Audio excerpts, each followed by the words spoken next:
이번 지난 주일은 부활절이었습니다. 부활절 때 구약의 말씀으로 생각을 해보게 되는 것이 이제 불임절이라고 하는 그런 말씀입니다. 불임절의 내용과 이 부활절이 참 유사한 부분들이 많이 있기 때문에 구약에 있어서 부활절을 예표하는 것으로 이제 우리가 불임절을 생각을 하게 됩니다. 그래서 불임절이라고 하는 것은 부활절의 예표다라고도 이제 얘기하게 되는 것이죠. 불임절이라고 하는 것은 불임이라는 말이 제비를 뽑다라는 말이죠. 그렇기 때문에 제비를 뽑은 그 날, 바로 12월 이제 13일이 되는데요. 이제 그 날 유다의 모든 민족들이 다 죽게 되었는데 죽기로 다 작정된 날이었죠. 다 죽는 줄 알았고요. 그런데 그 죽기로 된 날이 기쁨의 날이 됐습니다. 죽는 것이 아니라 대적들을 멸하는 그런 날이 됐던 것입니다. 그래서 이 불임절은 죽음에서 살아난 부활을 예표하는, 부활에 대해 미리 좀 보여주는 이제 그런 사건과 같다 볼 수 있는데, 바로 그 불임절에 이제 관련된 말씀이 오늘 우리가 읽은 이 말씀이 되겠습니다. 여러분, 우리의 삶에는 이 고난의 밤이 있습니다. 고난의 밤은 참 슬픔의 밤, 눈물의 밤, 참 힘든 밤이라고 할 수 있죠. 자, 유다 민족에게 바로 이런 고난이 닥쳤습니다. 악한 하만이라고 하는 사람이 그 계교로 온 유다 민족을 다 죽이도록 하는 왕의 명령, 왕을 이제 설득을 해서 왕에게 이제 허락을 받아서 이제 그렇게 자기의 뜻대로 하게 됐습니다. 모르드게라고 하는 하나님의 사람이 하만에게 절하지 않는다고, 모르드게는 하나님의 사람이기 때문에 하나님 외에는 누구에게도 경배하지 않는다 하는 이 신앙의 원칙을 가지고 사람에게 절하지 않는다는 것이죠. 그랬더니 이 하만이라고 하는 사람이 악감정을 가지고 모르드게 한 사람만 죽이는 거 가지고는 안 된다, 모르드게가 속한 유다 민족 전부를 다 죽인다는 그런 계교를 이제 부려서 다 멸하도록 그렇게 했습니다. 그렇게 해서 받은 날짜가 바로 12월 13일 날이었던 것이죠. 자, 이러한 고난의 그런 일들이 있게 되자, 이 소식이 전해지게 되자, 이건 정말 유다 민족에게는 엄청난 충격이었던 것입니다. 에스더 4장 1절 말씀을 보면 모르드게가 이 소식을 들었을 때 대성통곡을 했습니다. 옷을 찢고 굵은 베옷을 입고 재를 뒤집어 쓰고, 이것은 슬픔을 표현한 거죠. 말할 수 없는 그런 슬픔을 이제 표현을 했습니다. 자, 그리고 어떻게 했습니까? 지금 그 나라의 왕비로 있는 사람이 에스더입니다. 모르드게의 사촌이죠. 삼촌의 딸이 에스더입니다. 자기 딸처럼 길러서 이 바산 나라의 왕비가 되도록 했는데, 에스더는 이 사실을 모르기 때문에 모르드게가 기별을 보내서 에스더에게 이 소식을 전하게 되죠. 자, 그랬을 때 에스더가 어떻게 합니까? 내가 3일을 금식하고 죽으면 죽으리라는 마음으로 왕에게 나가겠다라고 얘기를 하게 됩니다. 자, 고난의 밤이 진행이 될 때 에스더가 하는 것은 바로 기도하는 것이었습니다. 여러분, 우리에게 이 고난의 밤이 있을 때 우리가 해야 될 것은 기도하는 것입니다. 왜 이런 일이 생기는지 참 이유를 알 수 없는 그런 고난이 있을 때, 그럴 때 우리는 하나님 왜 그렇습니까? 그거 계속 붙잡고 씨름하고 따지고 그래봐야 답이 나오질 않습니다. 그런 고난의 때에 중요한 것은 무엇을 하기를 원하시는가, 하나님께서 우리에게 무엇을 원하시는가, 왜라고 묻지 않고 무엇을 하기를 원하는가, 이런 쪽으로 우리가 방향을 바꿔야 되죠. 사고를 전환을 시켜야 되죠. 그런 쪽으로 접근을 해야 됩니다. 그래서 고난의 때에 우리는 먼저 기도해야 되는 것입니다. 지금의 고난의 원인은 무엇 때문인지 모르지만, 이걸 통해 하나님이 하시는 일이 뭔지를 잘 모르지만, 그러나 기도하라는 것임을 알고, 그래서 우리는 기도해야 되는 거죠. 지금도 많은 그 고난 가운데 있는 분들이 있지요. 그럴 때 도대체 이 고난이 언제 끝날지 모르지요. 왜 하나님께서 이렇게 인도하시는지, 왜 나에게 하나님께서 이런 일들을 허락하시는지 사실 잘 모르거든요. 그럴 때 왜라고 하는 것만 가지고 따지다 보면 기도고 뭐고 아무것도 안 됩니다. 답도 없는 상태에서 그저 하나님 앞에 자꾸 하나님을 향한 그 마음이 멀어질 수가 있습니다. 무조건 그럴 때 우리가 기도하는 것입니다. 에스더도 그렇습니다. 에스더도 다른 질문을 하는 것이 아니라 하나님 왜 이런 일이 생겼습니까? 나보고 어떡하라는 말입니까? 이런 게 아니에요. 기도하는 것입니다. 3일을 금식했다는 것은 정말 온 힘을 다해서 기도했다는 말이죠. 열심히 그렇게 기도한 후에 이제 하나님께 나가게 되지요. 사도행전 16장 25절에 보면 바울과 실라가 빌립보 감옥에 갇혔습니다. 복음을 전하다가 선한 일을 하다가 그렇게 한 것이죠. 한밤중이라고 하는 것이 바로 고난의 밤을 말하는 것이죠. 제가 다음 주 화요일 우리 전도사님들도 이제 나온 우리 합동신학대학원, 합신대학원 채플에 가서 말씀을 전하는데 이 말씀, 사도행전 16장의 말씀을 좀 전하고자 합니다. 다음 주 화요일 채플 인도를 하는데 여러분들 기도해 주시길 바랍니다. 그럼 한밤중이라고 하는 이 시간 바울과 실라가 어떻게 합니까? 기도하고 찬송합니다. 왜 우리에게 이런 고난이 닥쳤지? 하나님 왜 그렇습니까? 라고 묻는 게 아니라 그냥 기도하고 찬송하는 것입니다. 그 고난의 밤, 그 깊은 한밤중에 그럴 때 더 깊이 기도하는 거죠. 그 후에 기도했더니 그 후에 어떤 일들이 전개가 되고 그러면서 이것이 하나님의 뜻이었구나라는 사실을 알게 되는 거죠. 그 순간은 모릅니다. 기도하고 나갔는데 나중에 봤더니 이래서 하나님께서 나를 이곳에 인도했구나, 나에게 이런 일들을 겪게 해주셨구나, 이러한 계획하신 뜻이 있었기 때문에 하나님께서 이 모든 것들을 이루셨구나. 우리는 그 이유에 대해서는 나중에 알게 된다는 거죠. 자, 이렇게 기도하면서 나가는데, 근데 여러분 에스더가 그렇게 기도하고 모르드게라든지 유다인들이 얼마나 기도했겠습니까? 근데 이렇게 기도하며 딱 나가면 그러면 그냥 바로 상황이 역전되고 바로 밝은 날이 오고 그렇게 되면 얼마나 좋습니까? 근데 그렇게 되지는 않습니다. 기도를 하더라도 처음에는 그 고난이 좀 더 깊어질 수 있습니다. 고난의 밤이 더 깊어져 갈 수 있다는 것입니다. 하만이라고 하는 사람이 어떡합니까? 이번에는 모르드게를 죽이기 위해서 긴 그런 장대 나무를 만들어 가지고 나무에 매달려고 준비를 합니다. 바로 그날 밤 하만이 모든 준비를 마치고 이 나무에다가 모르드게를 매달아 죽인다. 이제 그것을 왕에게 허락을 받기 위해서 이제 왕궁으로 가는 그런 일들이 지금 나타나고 있는 것입니다.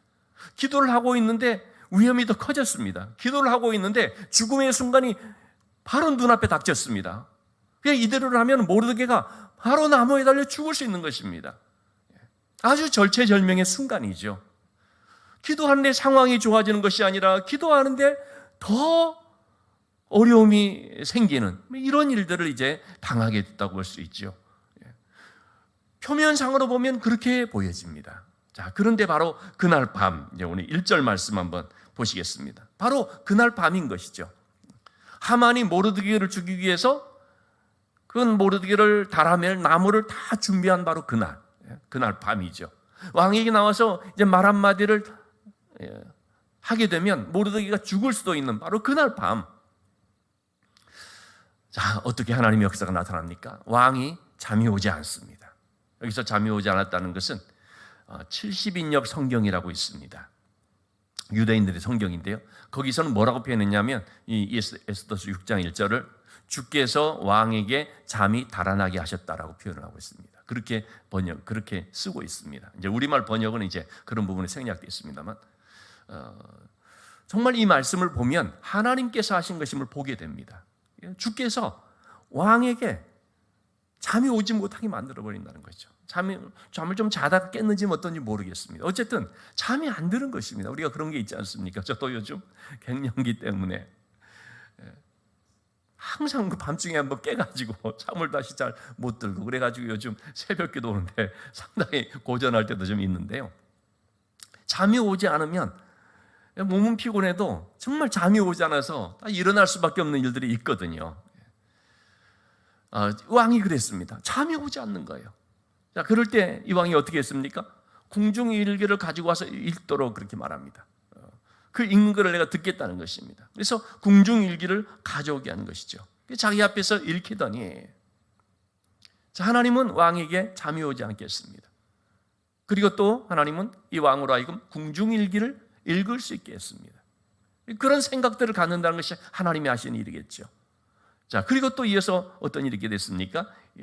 2절의 말씀을 보니까 왕을 암살하려고 했던 그런 음모를 모르드게라고 하는 사람이 고발했었다라는 기록을 보게 됐습니다. 그걸 듣게 됐습니다. 이게 한 5년 전쯤의 일로서 볼 수가 있는데요. 물론 에스더 2장에 나와 있는 사건이지만 그 에스더 2장에서부터 여기까지는 그래도 몇 년의 시간이 지났다고 볼 수 있거든요.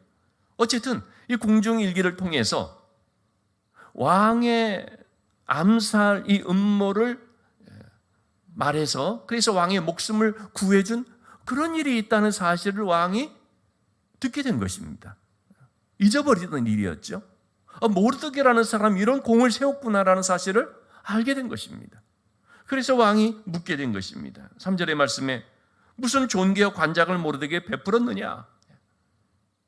아니, 왕의 목숨을 구해준 이거는 정말 엄청난 공이거든요. 굉장한 상을 받아야 마땅한 일이지 않습니까?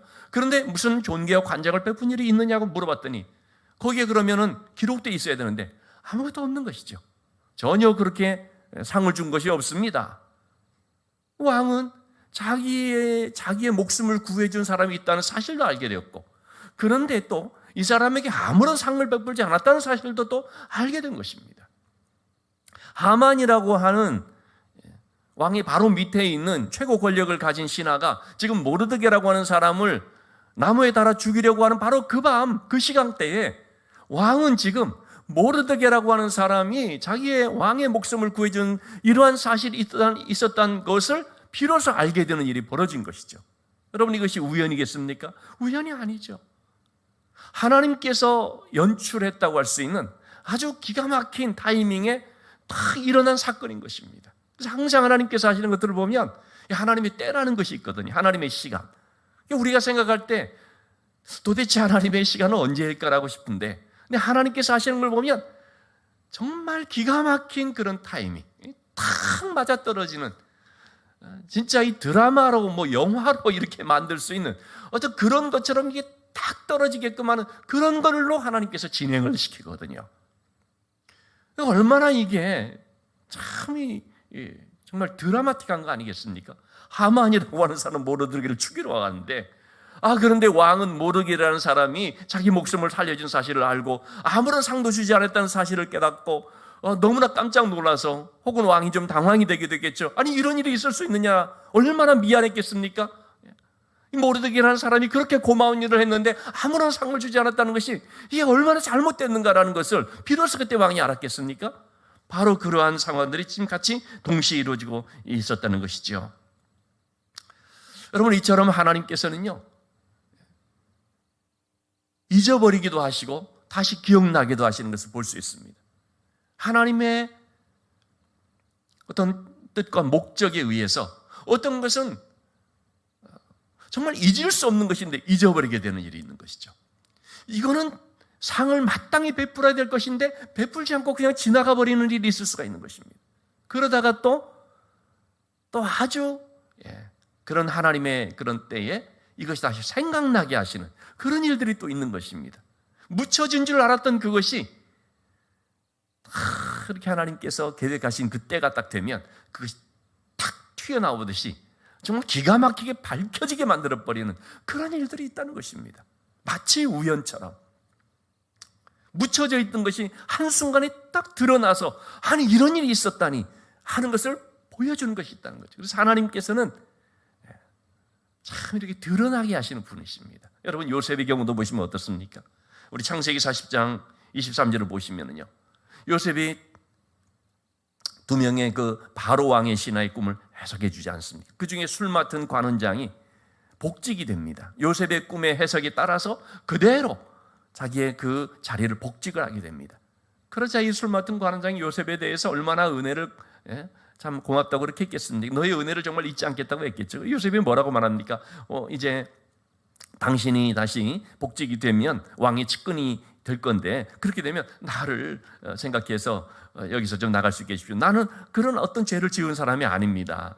참 무고하게 지금 이제 억울한 옥살이를 하고 있는 상황인데 바로 왕에게 한번 잘 얘기를 해주셔서 나를 여기서 나갈 수 있게 좀 좋겠습니다라고 요셉이 얘기를 하거든요. 술 맡은 관원장이 알았다고, 내가 반드시 그렇게 하겠다고, 내가 이렇게 큰 은혜를 입었는데 당연히 그렇게 해야지라고 나갔을 거거든요. 그런데 성경은 뭐라고 말하고 있습니까? 술 맡은 관원장이 요셉을 기억하지 못하고 그를 잊었더라. 나가자마자 정말 잊을 수가 없는데요, 까맣게 잊어버린 것입니다. 참 이런 것도 미스터리거든요. 아니 어떻게 그런 걸 잊어버릴 수가 있느냐? 불과 무슨 뭐 몇 주 전의 일도 아니고 바로 몇 시간 전의 일, 그런 걸 텐데 어떻게 잊었을까요? 하나님이 잊게 하시는 것이죠. 왜? 지금은 그때가 아니기 때문에. 그래서 그 다음에 어떻게 됐습니까? 창세기 41장 9절 말씀에 보면 이번에는 바로 왕이 꿈을 꿨습니다. 참 희한한 꿈인데 도대체 이 뜻이 뭔지 해몽하는, 해석하는 사람이 아무도 없었습니다. 바로 왕이 꿈 때문에 이 해석을 못해서 너무나 고민하고 있다는 소식이 전해지자 그때 비로소 술 맡은 관원장이 어떻게 했습니까? 다 생각이 난 것이죠. 내가 오늘 내 죄를 기억하나이다. 바로 여기 와서 말하는 것이 내가 그동안에 까맣게 잊고 있었습니다. 요셉이라는 청년이 있는데 그가 그 감옥에서 내가 억울한 누명을 쓰고 감옥에 있을 때 내 꿈을 해석해 줬는데 그대로 됐습니다. 근데 그 청년이 나에게 부탁을 한 게 있었는데 내가 완전히 잊어버리고 있었는데 내가 정말 큰 죄를 지었습니다라는 그런 얘기를 하는 거죠. 하나님께서는 잊어버리기도 하시고 하나님께서는 생각나기도 하시는 것을 볼 수가 있죠. 여러분, 하나님께서 잊어버리게 하시는 이유는 무엇 때문일까요? 더 큰 것을 예비해 두었기 때문입니다. 이 술 맡은 관원장이 그때 생각을 했으면 어떻게 했습니까? 요셉은 그냥 감옥에서 나오는 걸로 끝나버리죠. 그런데 요셉은 하나님의 계획 속에 요셉이 지금 그럴 때가 아닌 것입니다. 요셉을 위한 더 큰 계획이 있었던 것이죠. 요셉을 위해 준비된 더 큰 자리가 있었던 것입니다. 더 큰 사역이 있었던 것입니다. 바로 그것이 준비가 되었을 때 그때 딱 생각이 나게끔 만드시는 거죠. 그때 밝혀주시는 것입니다. 자, 이렇게 하나님께서 잊어버리게 하신 것은 더 귀한 일이 준비됐기 때문입니다. 두 번째는 또 뭐겠습니까? 하나님께서 잊어버리게 하신 것은 요셉으로 하여금 술 맡은 관원장을 의지하지 말도록 하기 위해서입니다. 술 맡은 관원장의 은혜로 감옥에서 나오게 하는 것이 아니라 하나님의 은혜로 감옥에서 나오게 하고자. 왜냐하면 술 맡은 관원장의 은혜로 나오게 되면 요셉도 사람인지라 어떻게 됩니까? 사람에게 매이거든요. 여러분, 우리가 누군가에게 은혜를 입게 되면요, 사람의 은혜를 입게 되면 사람을 바라보게 되고 사람 의지하게 되고 사람에게 매이게 됩니다. 하나님께서 원하시는 것은 사람에게 매이는 것이 아닙니다. 사람의 은혜로 우리가 살아가는 것이 아닙니다. 오직 하나님의 은혜로 살기를 원하고 오직 하나님만을 의지하고 하나님만 바라보게 하시기를 원하는 것입니다. 그래서 여러분, 우리가 살아가면서 때로는 나한테는 참 도움을 베풀어주고 은혜를 베풀어주는 사람이 참 없어, 이렇게 생각될 때가 있잖아요. 다른 사람들은 그런 일들 참 많다고 하는데 나는 그런 게 없어라고 할 때 그게 하나님의 은혜라는 사실을 기억하시기 바랍니다. 하나님께서는 어떤 모든 사람에게 은혜를 받을 수 있는 것들을 막으실 수가 있습니다. 차단시킬 수가 있습니다. 내가 누군가를 통해 은혜를 받을 수 있겠다, 누군가의 도움을 받을 수 있겠다 싶을 때 그게 될 수 있는 일인데도 안 되어지는 일들이 막 있잖아요. 그럴 때 이것은 하나님이 막으시는 거로구나, 그렇게 생각하시면 됩니다. 왜 하나님 막으실까요? 하나님이 하실 것이기 때문에. 그래서 사람의 은혜를 통해서 우리가 도움을 받는 것이 아니라 하나님의 은혜를 통해서 도움을 받아야 하나님을 의지하고 그 하나님의 은혜에 감사할 수 있으니까 하나님만 바라보도록 하나님이 그렇게 조치를 하는 거거든요. 우리가 그런 영적인 의미를 잘 깨달을 수 있어야 됩니다. 여러분, 왕이 이 사실을 알게 되니까 어떤 일이 벌어졌겠습니까? 상황이 역전이 되어버렸습니다. 그래서 왕이 이제 묻습니다. 누가 신하가 없느냐 물어봤더니 마침 그때 하만이 모르드게를 죽일 그런 허락을 받으려고 딱 마당에 있었거든요. 뜰에 있었거든요. 하만이 있습니다라고 내시들이 얘기하죠. 하만을 부르라고 했습니다. 하만에게 말했죠. 왕을 존귀하게 한 자를 어떻게 하면 좋겠느냐. 하만은 자기 생각이 난가 보다. 그래서 왕을 존귀한 자는 이렇게 대접을 하면 좋겠습니다 했는데 바로 그렇게 모르드게에게 행하라 얘기를 하죠. 그러니까 결국 나중에 어떻게 됩니까? 하만이 자기가 준비한 모르드게를 죽이려고 준비한 나무에 자기가 매달려 죽습니다. 왕이 하만을 그 나무에 매달아 죽이라 하는 일이 벌어지죠. 그리고 유다인들이 다 죽게 되어지는 바로 그날 슬픔이 변하여 기쁨이 되고 모든 유대인들이 대적들을 멸하는 그런 날이 됐습니다. 하나님은 사람이 잊어도 하나님은 잊지 않으십니다. 우리는 기도하다가 잊어버리는 것들이 있죠. 내가 기도해 놓고도 뭘 기도했는지 잊어버릴 때가 있죠. 그러나 하나님은 잊지 않으십니다. 그래서 때가 되면 바로 그 기도의 제목 응답을 해 주십니다. 그래서 우리 자신들도 깜짝깜짝 놀랄 때가 한 번씩 있을 것입니다. 나도 잊어버렸던 기도 제목이었는데 때가 되니까 하나님이 이렇게 이루어 주시는구나 라는 사실을 발견하게 됩니다. 우리가 하나님의 은혜 안에서는 지난 시간에도 말씀드린 것처럼 역전이 있습니다. 먼저 된 자가 나중되고 나중된 자가 먼저 되는. 하만은 승승장구하고 모르드게는 죽어가는 것 같은데 역전이 일어납니다. 하만은 죽고 모르드게가 하만의 모든 자리를 물려받으면서 최고의 권력자가 되지요. 십자가를 바라보면 죽는 길로 가는 것 같습니다. 그러나 그 십자가의 죽음을 통해 뭐가 있습니까? 부활이 있습니다. 죽는 줄 알았는데 그 죽음을 통하여 영광스러운 생명의 그런 역사가 나타나게 되는 것입니다. 결론의 말씀입니다. 지금 우리가 진행되고 있는 일들을 바라보면 이해 안 되는 것들이 참 많이 있습니다. 왜 우리에게 이런 고난이 있을까? 왜 이런 어려움이 계속 진행될까? 우리가 지금 우크라이나를 위해서 기도하고 있는데 우크라이나 사태를 보시면 여러분 어떻습니까? 저도 이렇게 보면서 좀 이 정도쯤에는 이제 그치고 뭔가 좀 평화가 이루어질 줄 알았는데 그게 아니라 지금 더 심하게 막 공격이 들어가고 오히려 더 지금 우크라이나가 저러다가 진짜 망하는 거 아니야 싶을 정도의 그런 어려움들이 지금 전개가 되고 있지 않습니까? 우리 지난 시간에 우리 안드레이 전도사의 이제 간증 가운데 우크라이나 애들의 그 눈물 젖은 그런 기도가 있었던 걸 우리가 봤지 않습니까? 지금 그렇게 고난 가운데 있는데 왜 하나님께서는 지금 이걸 빨리 조치를 안 해주시는가? 그렇게 생각될 때가 있지요. 지금 우리에게 하나님이 원하시는 건 뭡니까? 기도하도록 하는 것이죠. 기도하라는 것입니다. 이게 무엇을 위한 것인지 지금은 우리가 알 수가 없습니다. 제가 그런 생각이 들어졌습니다. 여러분 우리나라가 1950년 6월 25일 6.25 전쟁이 있었죠. 여러분 그 6.25 전쟁 때 우리 남한이 거의 낙동강 그쪽만 남겨두고 완전히 그냥 공산군의 손에 넘어가는 그런 아주 절체절명의 위기의 상황이 있었죠. 여러분 그럴 때 세계 각국에 있는 크리스찬들이 기도를 하면서 아니 어떻게 저런 일이 벌어질 수 있느냐, 저러다가 지금 우리 남한이 그냥 끝나는 것이 아니냐라는 그런 아마 걱정들도 했을지 모르겠습니다. 근데 어떻게 됐습니까? 참 세계 각국에서만 탄식을 하면서 정말 하나님 계시다면 어떻게 저런 일이 벌어질 수 있을까 싶은 그런 일들이 분명히 우리 역사 가운데 있었잖아요. 근데 그렇게 하면서 어떻게 됐습니까? 우리가 끝났습니까? 망했습니까? 아닙니다. 그 마지막 순간에 역전이 일어났습니다. 인천 상륙작전이 나오고 서울 수복이 일어나고 평양으로만 밀고 들어가고 그런 역전이 일어났고 그리고 물론 이제 평화협정이 맺어서 휴전협정이 돼서 지금 남북으로 있지만 그 후에 이 남한이 어떻게 됐습니까? 완전히 초토화됐던 남한이었는데 어떻게 됐습니까? 복구가 되었을 뿐만 아니라 세계를 놀라게 하는 나라가 되었습니다. 무엇보다도 그런 아주 그 어려움의 순간 속에서 가난해진 심령들이요 교회를 향하여 와서요 그야말로 60년대 70년대 교회의 부흥의 전성기가 되었던 것이죠. 세계를 놀라게 하는 그런 교회의 그런 성장과 부흥이 일어나게 되었고 지금은 숫자적으로는 세계 선교의 1위를 달리는 선교사를 파송하는 그런 나라가 됐습니다. 우리가 그 순간만 바라볼 때는 이게 도대체 무엇 때문이지라고 할 수 있는데 나중에 봤더니 뭡니까? 하나님께서 하신 놀라운 일들이 세계 모든 사람들에게 이렇게 다 보여진 것입니다. 그러면서 또 어떤 이 공산당의 만행이 또 다 드러나게 되고 참 이러한 하나님의 역사를 우리가 생각할 때 우리는 지금은 모르지만 하나님께서 하신다. 하나님이 하시는 놀라운 뜻이 있다.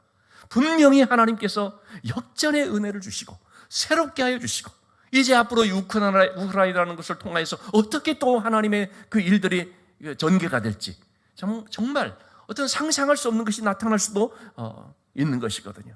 우리는 그런 점에 있어서 정말 하나님을 의지하면서 신뢰하면서 오직 기도하며 나가는 것이죠. 자, 오늘 이 밤에도 우리가 함께 기도하실 때에 참 이 고난의 밤, 우리에게 필요한 것은 기도의 삶이라는 것 기억하시고 우리 간절한 마음으로 함께 합심하여 기도하시겠습니다.